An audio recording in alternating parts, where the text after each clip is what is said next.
Hello, and welcome back to Maturing the Bride. We are in Book 3 called Cat and Dog Theology.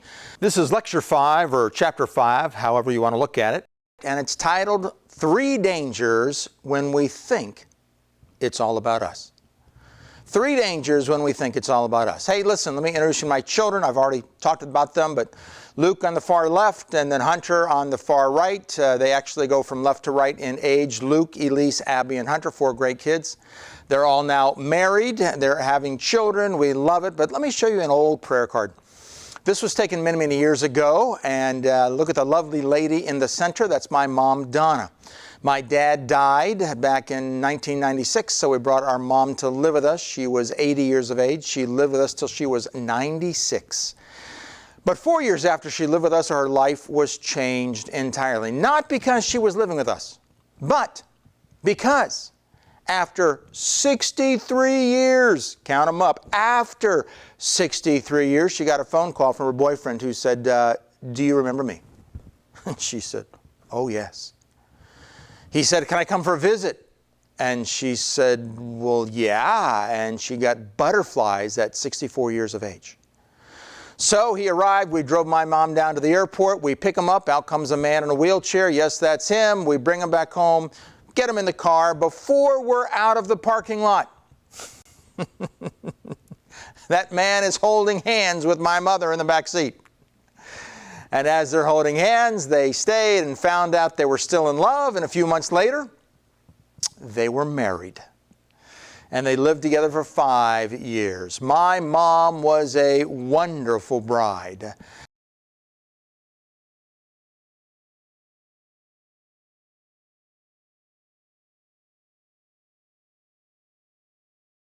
What do we think of selfish brides? Obviously, boo, boo, boo. We don't like selfish brides. No. But let me ask you a question. We the church are the bride of Christ. What would it look like if we the church were a selfish bride? What would that look like? Men and women, this is the essence of Cat Theology. When we think that God is here to serve us. There are dangers when we think that things are about us. We're going to be going over 3 of them. Number 1, cats expect life to be fair. Number 2, cats have a winner's circle mentality or theology. And number 3, cats develop wrong priorities. Let's look at that first one. Number 1, cats expect life to be fair. To understand how cats expect life to be fair, we're going to look at 3 lives: Jabez, a young girl, and Stephen. We're going to look at a passage in the book of Chronicles. 1 Chronicles chapter 4, verse 10. It's called the prayer of Jabez. After that, we're going to look at 2 Kings and look at a young girl. And then finally, we're going to look at Stephen and see how these all relate to being fair. Let's start with the first one, the prayer of Jabez. Many of you know the prayer goes like this. Jabez cried out to the God of Israel, "Oh, that you would bless me and enlarge my territory. Let your hand be with me and keep me from harm so that I will be free from pain." What did Jabez pray for? He said, Lord, number 1, I want you to bless me. Number 2, I want you to enlarge my territory. In other words, I'd like more land, more property. I want a second house on that river, Lord. Please, can I have that? And then also, I want your hand to be upon me. I want everything that I touch to turn to gold. I want the Midas touch, God. That's what I'd like from you. Also, keep me from evil, Lord, please. And finally, keep me from pain. I want 0 pain. Sounds pretty selfish to me. What did God do? Did he say, hey, listen, my son is going to die and go to the cross and die an agonizing death? Grow up, okay? It's not going to be that way for you. You're going to have to go the way of my son. You're going to have to die to yourself. Is that what God said? No. That's not at all what God said. What did he say? God granted his request. What? God granted his request? Yep. He got everything. 0 pain, enlarged territory. He got everything. God granted his request. Life number 1. Let's look at a second life here. The young girl, she's found in 2 Kings chapter 5. Let me give you the context here. She's a young Jewish girl who gets taken captive in war. So the Israelites were fighting, they lost, she gets taken away as a slave. Her mistress, the woman she works for, or the woman who owns her, is the wife of Naaman, the second in command. And he gets leprosy. She speaks to the mistress about him. She speaks to the wife of Naaman.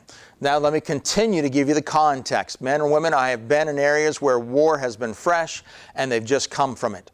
During war, let me tell you these things. Probably the enemy killed her father. They killed her older brothers. They raped her mother. They probably raped her, and she was taken away to be a slave. What did she say? What would you say? What would you say when the man who did all this, the number 2 commander of the army, gets leprosy? I don't know what you'd say. I probably know what I would say. Let's see what she said. She said, it serves him right. No, that's not what the text says. You'd think it would say that. It's probably something I would have said, but that's not what she says. What does she say? If only my master would see the prophet who is in Samaria, he would cure him of his leprosy. This young girl knew forgiveness. She participated in revealing God's glory. And the result? Naaman stood before him and said, now I know that there is no God in all the world except in Israel. Naaman, the second in command of all the enemy's armies, acknowledged God. He was giving God praise. God allowed brutal violence to bring this about. He allowed a young Jewish girl to become a slave so a Gentile could be reached. That was life number 2. Let's look at a third life, Stephen, in Acts chapter 6 and 7. Giving you the context here. Stephen was full of God's grace. He did great wonders. The Sanhedrin oppose him. They get others to lie about Stephen, and Stephen testifies in court. When he testified in court, they hated what he had to say. They rushed at him, and we read these words. At this, they covered their ears, yelling at the top of their voices. They all rushed at him, dragged him out of the city, and began to stone him. Stephen was stoned to death. The third life. 3 lives that we've looked at. Jabez, completely blessed. A young girl, a slave to reach a man, a Gentile man, a second in command of the enemy's army. And thirdly, Stephen, stoned to death. Men and women, here's the key question. Which life was God fair to? Was he fair to Jabez? Was he fair to the young girl? Or was he fair to Stephen? Want the answer? Wrong question. Men and women, life was not designed to be fair. Let me repeat that. Life was not designed to be fair. Life was designed to be a series of opportunities to point to, radiate, and reflect God's glory. That's what life is all about. It's designed to allow us to point to the glory of God. Did these lives point to God's glory? Jabez, the young girl Stephen. What about Jabez, completely blessed by God? He asked God to bless him. God blessed him. Yes, that revealed the glory of God. What about the young girl? She was a slave to reach a Gentile man. Did that bring God glory? Oh, yes, that brought God tremendous glory. What about Stephen, stoned to death? Oh, that brought God tremendous glory, being faithful even unto death. Men and women, whatever life throws at you, God can use it for His glory. God can use it for His glory. Have you been blessed? Thank God for the blessings, much more than I deserve. Have you been blessed? God says, I want to use that for my glory. I can use that for my glory. Uh-oh, did it get stolen? God says, well, I can use that too for my glory. What about a disease? God says, yes, I can use that for my glory as well. What about addiction? God says, I want to use that for my glory. I can use that for my glory. What about being involved in something very terrible, maybe the hashtag #MeToo movement? God says, I can use that for my glory as well. What about maybe, I don't know, cancel culture or job loss? You lost your job because of cancel culture. God says, don't worry, I can use that for my glory as well. What about PTSD? God says, I can use that for my glory as well. What about a school shooting? God says, I want to use that. I can use that for my glory. What about an early death? God says, I can use that for my glory as well. Men and women, whatever life throws at you, God can use it for His glory. God can use it for His glory. Life was designed to be a series of opportunities to point to, radiate, and reflect God's glory.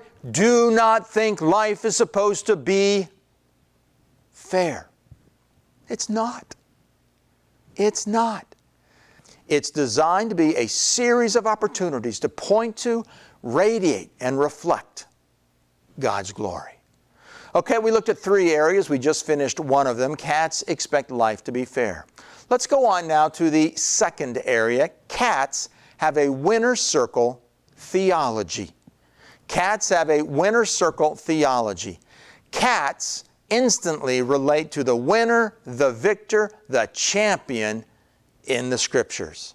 They want to relate to the winner, the victor, the champion in the Scriptures. When they read the Bible, that's who they're looking for. And so as a result, they always want to relate to the major character of the Bible, and they never want to relate to the minor character of the Bible. They're not going to relate to a minor character. Why? They want to be the protagonist. They want to be in the center. They want to be what life is all about. Cats conclude, life is about us. Eventually, it'll be easy, safe, soft, comfortable, and victorious. Of course, as a result, they view life from inside the winner's circle. We win in the end. And that's what a cat does when they get their Bible. Who's the winner? Who's the winner? How can I relate to that winner? How is that about me? How does that apply to my life? How am I going to win in the end? Men and women, let me give you a winner's circle lesson. It's the story of Job found in the book of Job. Listen, what's the lesson that Job learned? Oh, well, God may test you. God may test me? Yeah, that's basically the lesson that Job learned. Wait a second, I thought life was supposed to be soft, easy, safe, and comfortable. Well, kind of in the end, it was. God doubled all of his possessions. He had a major speed bump in the middle, but basically God blessed him tremendously. But that is a winner's circle lesson. What if we're not inside the winner's circle? Is there anyone else that we can relate to? Who else was in the book of Job? His wife was there, and his friends were there, and his children were there. Yeah, his children. Why don't we ever relate to Job's kids? What? Relate to Job's kids? Are you crazy? All 10 died. I'm not going to relate to them. I'm just challenging you. Why don't we relate to them just because they died? Why do we always have to relate to the winner? Let's think through this theologically, men and women. Okay? Think through this. Number 1, did God love Job more than his children? No. Nope. He loved them all equally. That's right. Yet he took Job's children away and left Job on the earth. Why? Why did God do that? I want to challenge you. God's sovereign assignment for each in revealing His glory was different. There was equal love, but different roles. Equal love, but different roles in revealing the glory of God. Remember, life's not supposed to be fair. It's about revealing the glory of God. God loved Job and his kids equally, but they had different roles in revealing His glory. Now, I want to challenge you. I imagine Job's kids made it to heaven because they had a godly father. And so I can imagine the kids getting up there and having a little conversation with God, you know? And I imagine that conversation went, I don't know, something like this. Excuse us, Lord. Yeah, could we have a little conversation with you? And God would say, oh, yes, I'd love to. Yeah, God, you know, you kind of took us all at once. Oh, yes, I loved you all so much, I wanted you to come home early. Yeah, Lord, just why exactly did you do that? Oh, I wanted to give your Father an opportunity to glorify me. What? You took us home early to teach our Father a lesson? Yes, that's right. But Lord, I was going to inherit my Father's business, the far one on the left, the oldest, might have said. And the next one might have said, Lord, I was going to start my own business. And the next one might have said, Lord, my sisters and I were recently married and just wanted to have kids. And the youngest one might have said, Lord, I was just hoping to get married. To which I believe the Lord would say, oh, I'm sorry. It wasn't about you. It never was. But Lord, that just doesn't seem fair. Oh, the way I run my creation is not based on fairness. It's always been based on revealing my glory. And in what I did through you and your Father, my glory shone brightly. But here, I have something for each of you. This, and He rewards them. What? We get all this? Oh, yes. I love you all so much, and you did such a good job at revealing my glory. But God, we don't deserve all this. I know. But it's never been based on what you deserve. Giving you this continues to radiate and reflect my glory, and that's what it's been about from the very beginning. Some I bless with things, some I allow to be persecuted, some I bring home early. Eventually, all who love me come into my presence, and then I get to show off my mercy and grace forever. It's all a part of a beautifully stained glass window which reveals my glory. Men and women, God didn't love any of Job's kids any less. Their role in revealing God's glory was far different, yet nonetheless just as vital. Yet because they're not in the winner's circle, we don't want to relate to them. We're not even going to think about relating to them. We only want to relate to those that are in the winner's circle. Men and women, there's so much more to learn if we can get outside of the winner's circle and see people who weren't the main character, who served the glory of God faithfully. Well, we said 3 areas. We've looked at 2 of them. Number 1, cats expect life to be fair. And number 2, cats have a winner's circle theology. Let's look at number 3. Cats develop wrong priorities. Cats develop wrong priorities. Look, if life is all about them, cats have to set their priorities in order. Cats will first consider the benefits to them, then to God's glory. God's glory is always second place. They are always first. Why? They're the protagonists. They want life to be all about them. So what kind of priorities do cats have? Well, the number 1 priority of a cat is to stay alive and be healthy. God, I don't want to die. How do we know that? Well, go to the average Sunday school class and listen to prayer requests. Hey, could you pray for John? He's going into the hospital again for his back pains. Okay, who wants to pray for John? Okay, you got John. Good. Who else? Yeah, pray for Mr. Riggs. He's been diagnosed with leukemia. Okay, anybody else want to pray for Mr. Riggs? Okay, you. Okay, good. Anybody else? Yeah, pray for Martha. She fell down and broke her hip yesterday. Okay, who's going to pray for Martha? Okay, good. Finally. And pray for Mike. They've done everything they can do, but the cancer is still there. We're just expecting a miracle. What's the miracle? The miracle is that he stays alive. They want him to stay alive. That's what the miracle is. It has nothing to do with the glory of God. Oh, of course, got to be glorified if a miracle happens, but it's about Mike staying alive. Hey, let's ask some tough questions. Does God want to heal these people? Most of us say yes. But listen, I want to challenge you. If it'll bring Him the greatest glory, then yes. But if He'll get more glory by taking them home, He will do that as well.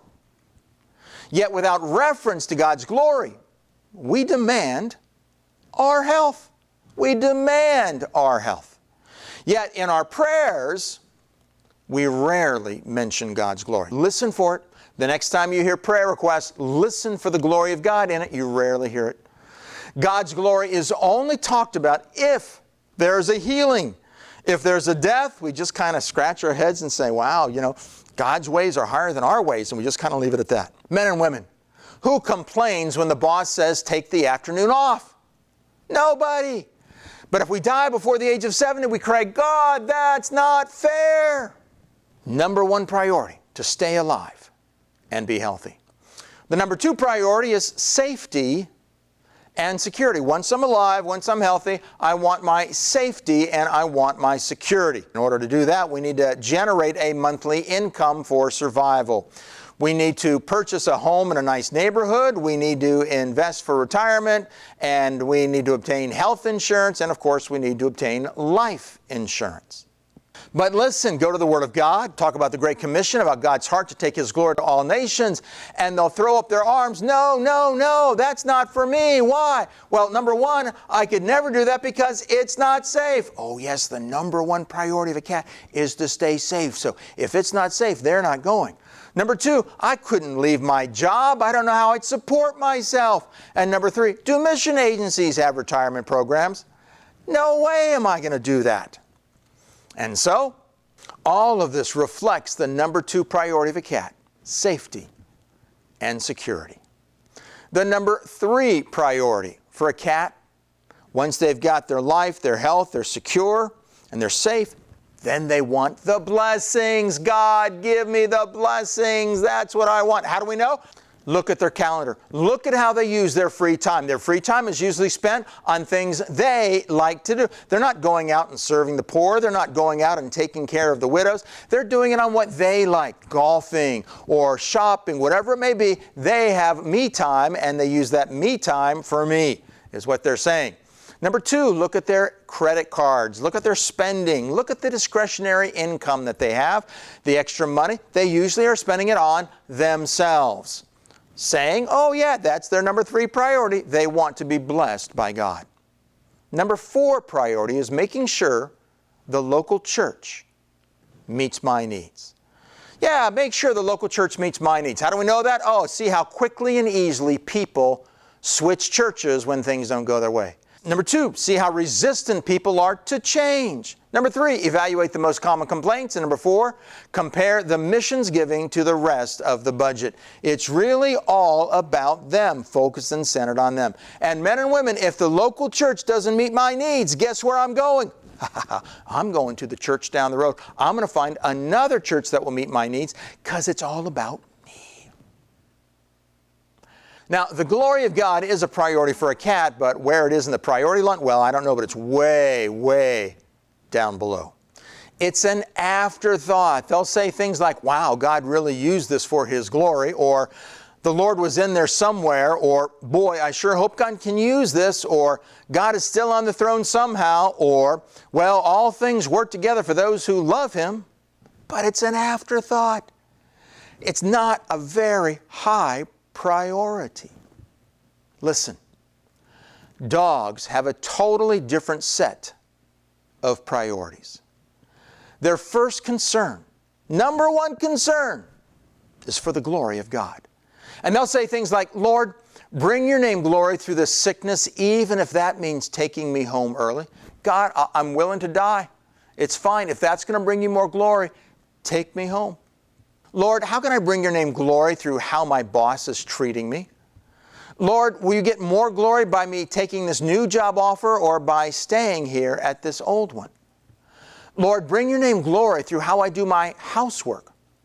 Lord, how should I use this inheritance money for your glory? Lord, how is your glory shining through COVID? Lord, how can you use critical race theory for your glory? A dog is focused on the glory of God. He looks at everything in life through a lenses of God's glory. Where is God's glory? How can I reveal and show the glory of God? But most churches aren't worried about God's glory. Why? Because there's a cancer inside of them that they're not aware about. They're 1 degree off, and they've been missing the glory of God because they've been so focused on themselves. Men and women, there are dangers when we think it's about us. 3 we've looked at. Number 1, cats expect life to be fair. Number 2, cats have a winner's circle theology. And number 3, cats develop wrong priorities. Well, in our next time together, we're going to be looking at something very unique, and that is Satan's use of cat theology. Don't miss it. Welcome to Maturing the Bride.